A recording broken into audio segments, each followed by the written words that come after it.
নমস্কার বন্ধুরা, তোমাদের সকলকে স্বাগত আমাদের চ্যানেলে আরও একটা ভৌতিক গল্পের সাথে। আচ্ছা, বন্ধুত্ব একটা খুব মায়ার বন্ধন, তাই না? কিন্তু যদি এই বন্ধুত্বের মাঝে এসে দাঁড়ায় মৃত্যুর পরেও কি এই বন্ধুত্বের বন্ধন টিকে থাকে? আর যদি থাকে, তখন সেই বন্ধুত্বের পরিণতি কি হতে পারে বলুন তো? জানতে হলে শুনতে থাকুন হরিনারায়ণ চট্টোপাধ্যায়ের লেখা কাহিনী অমরধাম। বিশেষ চরিত্রে আমি তাতাই, মুখ্য চরিত্রে রূপম।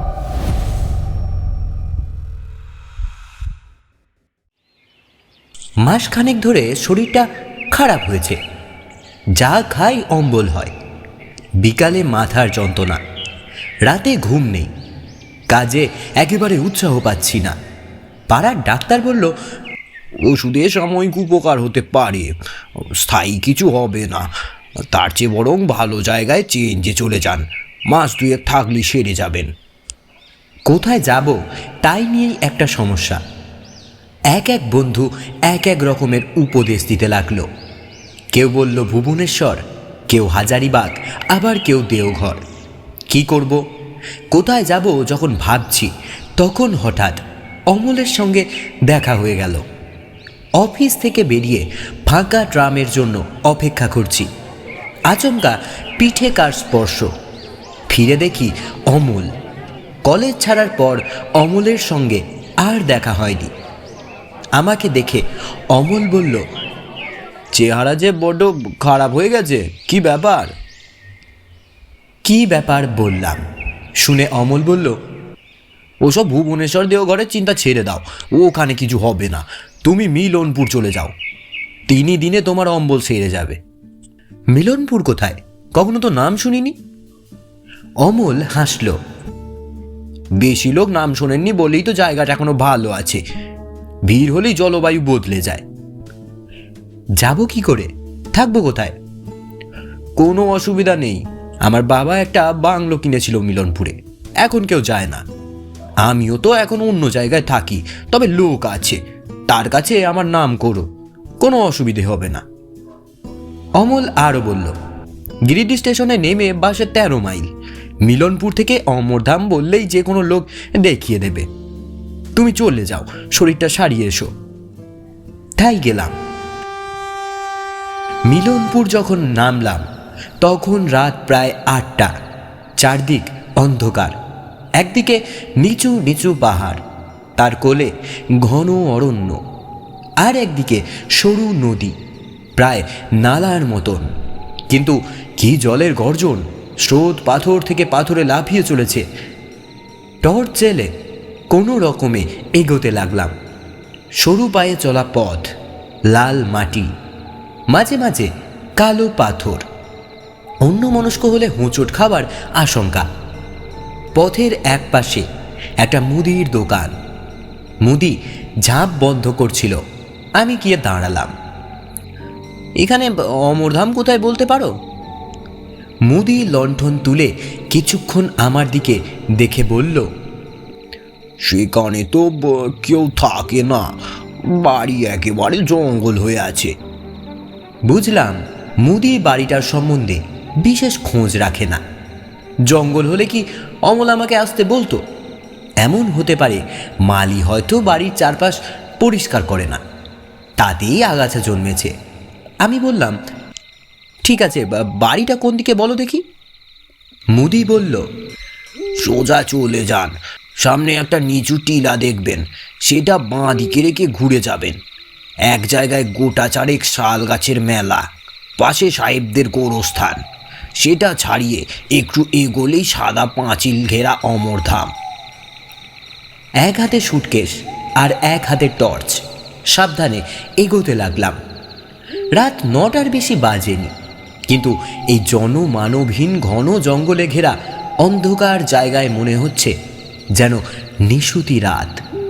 ঝিঁঝি ডাকছে, ঝোপে ঝোপে জোনাকির ঝাঁক। মাঝে মাঝে পায়ের কাছে খড়খড় শব্দ করে কি যেন সরে যাচ্ছে। সাপ হওয়াও বিচিত্র নয়। এক সময় নিচু টিলা পেলাম, গোরস্থানও। অন্ধকারে অনেকগুলো আলোর ফুটকি, সম্ভবত শেয়ালের চোখ। বড় শেয়াল অর্থাৎ বাঘ হওয়াও আশ্চর্য নয়। অবশেষে অমরধাম পাওয়া গেল। বেশ ভালো বাংলো, অন্তত এক সময়ে বেশ ভালোই ছিল। এখন অযত্নে জায়গায় জায়গায় পলেস্তরা খসে ইট বেরিয়ে পড়েছে। জলের পাইপে আগাছা হয়েছে। সামনের চাতাল শ্যাওলায় সবুজ হয়ে আছে। গেট ঠেলতে ক্যাঁচ করে বিশ্রী একটা শব্দ করে গেট খুলে গেল। ভিতরে গিয়ে জোরে জোরে কড়া নাড়তে লাগলাম। 12 কড়া নাড়ার পর দরজা খোলার শব্দ হলো। বারান্দায় গলা শোনা গেল। কে? আমি উপর দিকে মুখ তুলে বললাম, আমি অমরের বন্ধু, আমার আসার কথা ছিল। আরে প্রার্থনা, তোমার জন্যই তো অপেক্ষা করে রয়েছি। দাঁড়াও, দরজা খুলে দিচ্ছি। আমার নিজের খুব অবাক লাগলো। কে লোকটা? আমার নাম জানলো কি করে? তবে কি আমাদের কোনো বন্ধু আমারই মতো শরীর সারাতে এখানে এসে উঠেছে? নিচের দরজা খুলতেই খোলা দরজা দিয়ে এক ঝাঁক চামচিকে উড়ে গেল। আর একটু হলেই তাদের ডানা আমাদের মাথায় লেগে যেত।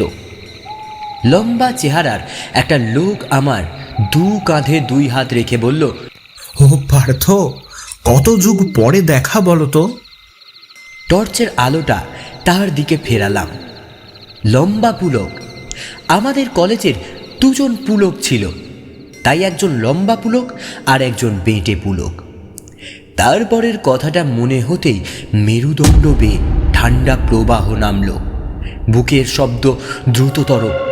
তাই তো শুনেছিলাম বছর 5 আগে টালা ব্রিজের কাছে লম্বা পুলক দুর্ঘটনায় মারা গেছে। পুলক মোটর সাইকেলে ছিল। সামনাসামনি একটা লরির সঙ্গে ধাক্কা। পুলক আর তার মোটর সাইকেল দুটোই একেবারে ছাতু হয়ে গেছিল। কি সারা রাত বাইরে দাঁড়িয়ে থাকবে নাকি? পুলক তাড়া দিল। ভিতরে ঢুকতে ঢুকতে বললাম, না চল, একটা কথা ভাবছিলাম। কি কথা? শুনেছিলাম দুর্ঘটনায় তুমি মারা গেছো বছর 5 আগে। পুলক খুব জোরে হেসে উঠল।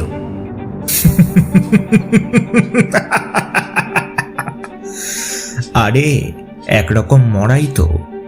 দেখো না, বাঁ পায়ে একদম জোর পাই না। হাসপাতাল থেকে সোজা এখানে চলে এসেছি। বলতে নেই, এখন বেশ ভালো আছি ভাই।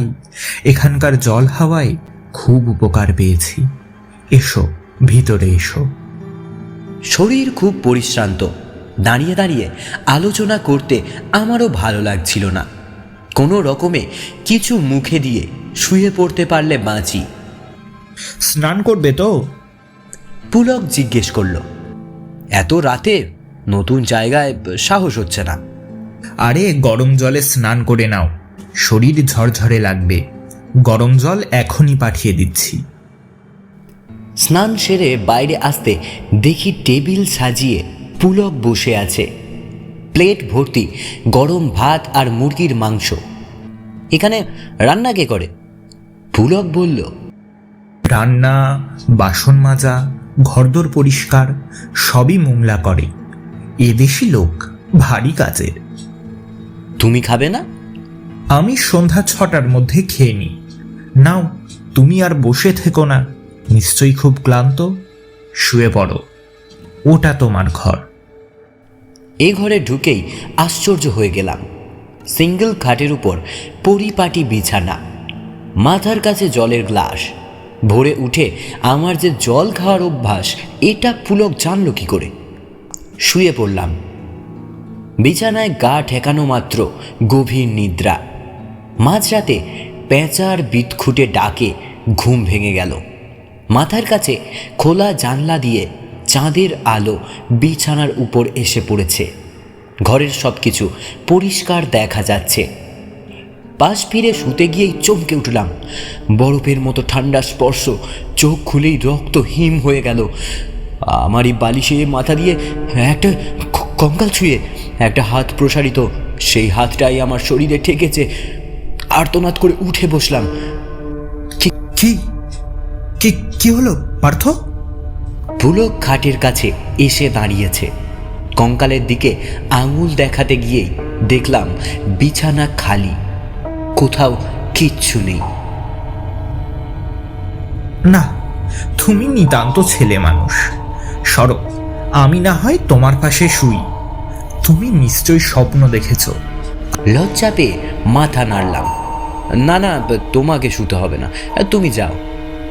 পুলক সরে গেল। ঘুমোবার চেষ্টা করতে করতে নতুন এক চিন্তা মনে এলো। শোবার আগে আমি তো দরজা বন্ধ করে দিয়েছিলাম, তাহলে পুলক ঘরের মধ্যে ঢুকলো কি করে? উঠে আর পরীক্ষা করতে ইচ্ছা হলো না। ঘুমে চোখ বন্ধ হয়ে এলো। পরের দিন সকালে উঠেই দেখলাম ঘরের দরজা ভিতর থেকে খিল দেওয়া। এদিক ওদিক চোখ ফিরিয়ে দেখলাম ভিতরে ঢোকার আর কোনো পথ নেই। তাহলে পুলক কাল রাতে ঘরের ভিতরে ঢুকলো কি করে? দরজা খুলতেই পুলককে দেখলাম বাগানে দাঁড়িয়ে আছে। কাল রাতে তার ঘরে ঢোকার কথা বলতেই সে হেসে উঠল খুব জোরে। তুমি নিশ্চয়ই স্বপ্ন দেখেছ। আমি আবার কখন তোমার ঘরে ঢুকলাম? তা হবে, কিন্তু এত পরিষ্কার স্বপ্ন জীবনে কখনো দেখিনি। এখনো চোখের সামনে যেন ঘুমন্ত কঙ্কালটা দেখতে পাচ্ছি।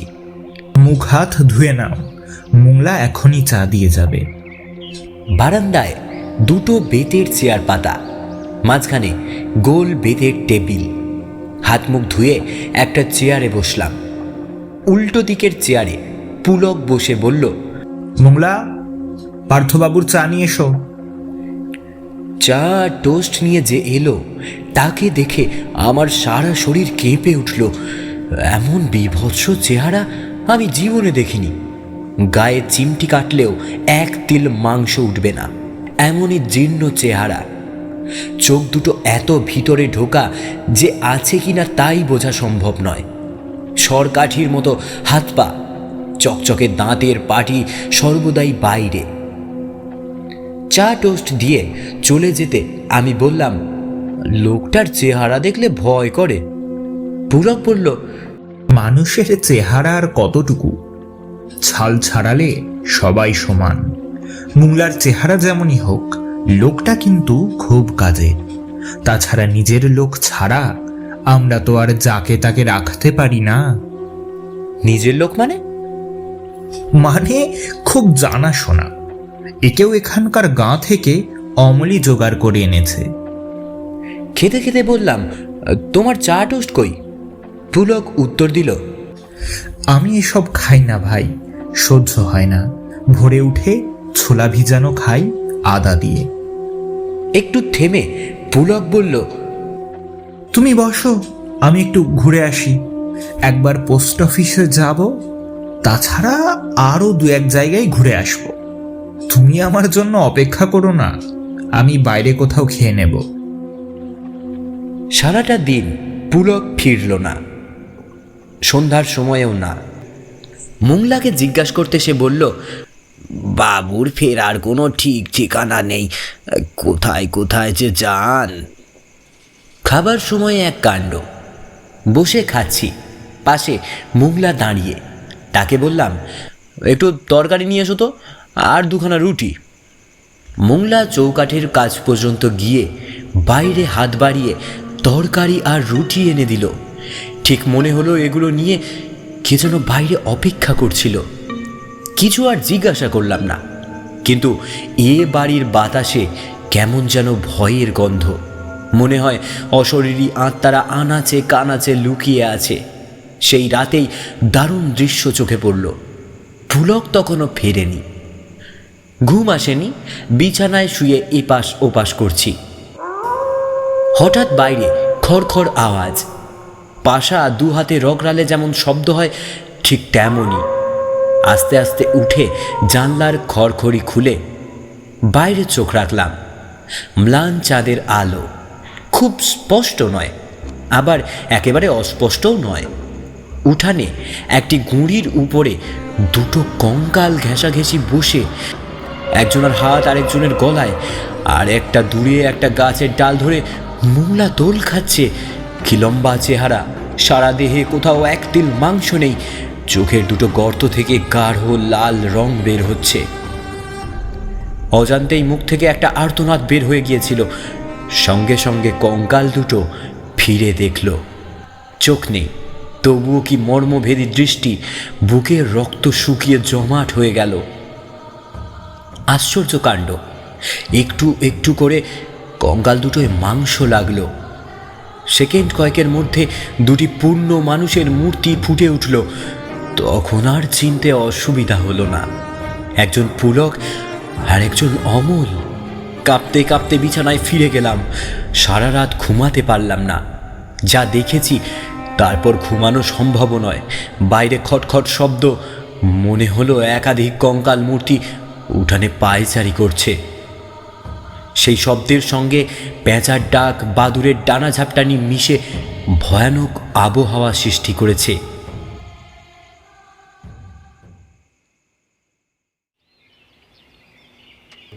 ভোর হতে আর এক মুহূর্ত অপেক্ষা করিনি।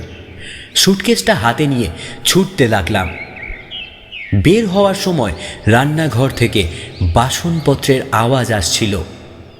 একটু পরেই হয়তো মুংলা চা নিয়ে সামনে এসে দাঁড়াবে। দিনের আলোতেও মুংলার মুখোমুখি দাঁড়াবার সাহস আমার আর নেই। ছুটতে ছুটতে যখন মুদির দোকানের সামনে গিয়ে পৌঁছলাম, তখন মুদি সবে দোকানের ছাপ খুলছে। হাঁপাতে হাঁপাতে বললাম, এক গ্লাস জল হবে? মুদি আমাকে দেখে অবাক, বোধহয় জীবন্ত দেখবে আশা করেনি। জল দিয়ে জিজ্ঞেস করলো, আপনি অমরধাম থেকে আসছেন? হ্যাঁ হ্যাঁ, অমরধাম থেকে। খাওয়া দাওয়া কি করতেন? মুদির কাছে কিছু বলতে ইচ্ছা হলো না, শুধু বললাম, কেন মুংলা রাঁধত?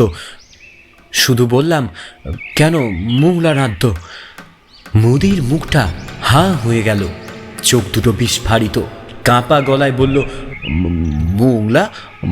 মুংলা মানে মুংলা মুন্ডা? মুংলা তো বছর 5 আগে অমরধামের একটা গাছের ডালে ঝুলন্ত অবস্থায় পাওয়া গিয়েছিল। আত্মহত্যা?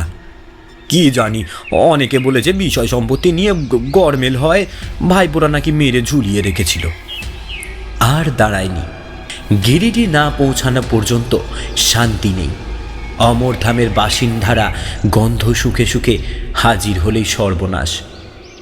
বাকিটা শুনলাম গিরিডির স্টেশন মাস্টারের কাছে। ওই বাড়ির অমলবাবু মাঝে মাঝে আসা যাওয়া করতেন। বছর 2 আগে তাকে ঘাড় মটকানো অবস্থায় বাড়ির উঠানে পাওয়া গিয়েছিল। গিরিডি থেকে পুলিশের কর্তা গিয়েছিল, কিন্তু খুনের কোনো হদিশ হয়নি। মাথাটা ঘুরে উঠল। তাহলে কলকাতার রাস্তায় অমলের সঙ্গে দেখা, আমাকে মিলনপুর আসার আমন্ত্রণ করা, এসবের কি ব্যাখ্যা হতে পারে? আর পুলকের দুর্ঘটনার মৃত্যু, এ তো আমার জানাই ছিল। নিজেদের দল বাড়ানোর জন্যই কি আমাকে ডেকে আনা হয়েছিল? তাহলে মুঠোর মধ্যে পেয়ে ছেড়ে দিল কেন? গলায় বইতে আছে বলে কি জানি। যত ভাবি এই প্রশ্নের কোনো উত্তর পাই না। শেষ হলো আজকে আমাদের নিবেদন, হরিনারায়ণ চট্টোপাধ্যায়ের লেখা অমরধাম। আশা করছি আপনাদের সকলের ভালো লেগেছে। যদি ভালো লাগে একটা লাইক করবেন এবং আমাদের চ্যানেলটিকে সাবস্ক্রাইব করে বেল আইকনটা অল করবেন, এই ধরনের আরও গল্প সবথেকে প্রথমে পাওয়ার জন্য। ভালো থাকবেন, দেখা হচ্ছে পরবর্তী গল্পে।